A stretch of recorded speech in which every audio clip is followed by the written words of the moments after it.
Another question I've received from a student was, if you have a bunch of ideas, several ideas that you want to pursue, how do I decide which is the one to do?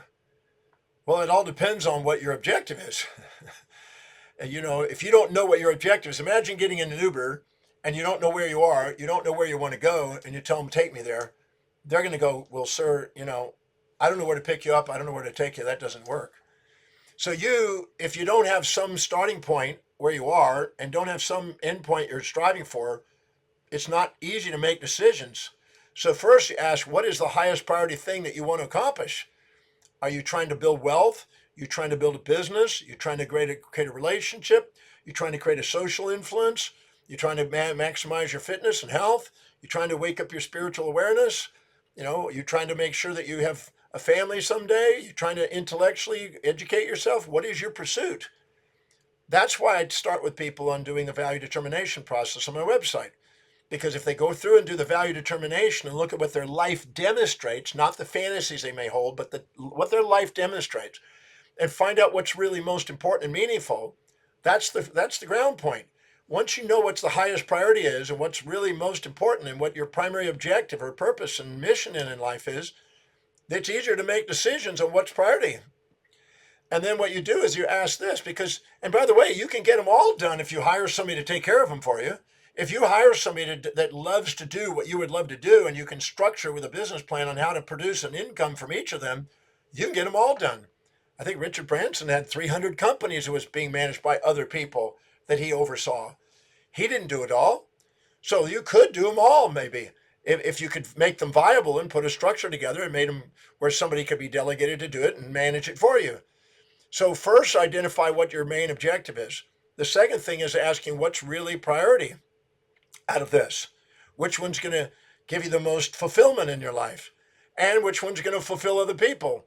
I don't know with the question, it's a bit vague, so I don't know if it's a business question or a relationship question. Without those details, it's not easy for me to give you a complete answer. But just know that if it's business, you want to also go out there and do a little business research. Is there a need? If there's no demand for the supply of what you're offering, it's not easy to grow a business. You got to put a lot of marketing and build up a new desire for that. So you may then look at those things on which one is going to produce the most income first to make it more viable if it's business opportunities.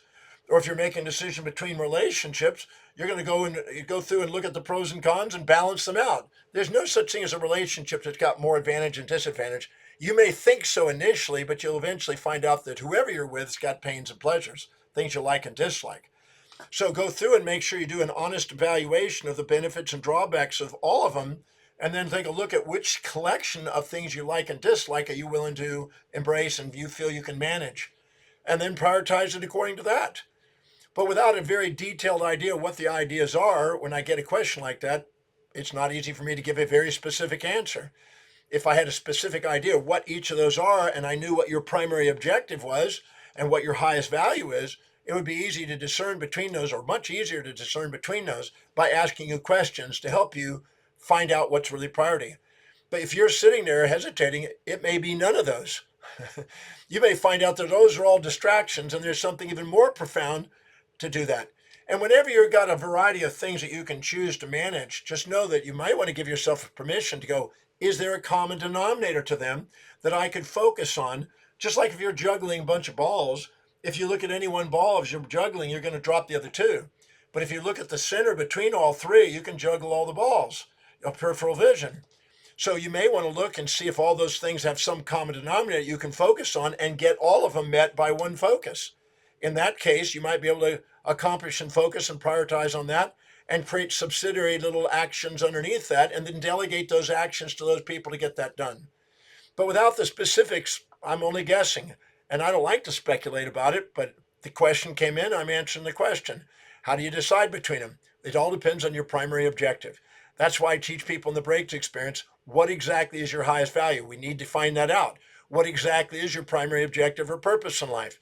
What do you feel is most meaningful to you and purposeful to you? Then going from there, it's easier to make decisions and select the things that are amongst your options in your mind, and to make sure that they're viable. Because if it is a business pursuit, if it's not viable, you may want to prioritize that lower or let go of it. Don't sit there and just get a great idea, sample idea, just because it looks like it's great. But if it doesn't inspire you and you don't really have the skills, then you're either going to have to hire somebody and delegate that to take care of that. Otherwise, you're going to try to be somebody you're not, and you're going to spend a lot of time and energy doing something that's not meaningful. So prioritize your actions according to what you value most. That's why you want to go on and do the value determination process on my website, drdemartini.com. Do that. Start there. Then look at those variety of things that are in your mind. It'll be easier to discern between the two, or three, or four, or five. Or better yet, find the common denominator. See if you can't find something that allows them all to be done, possibly through delegation.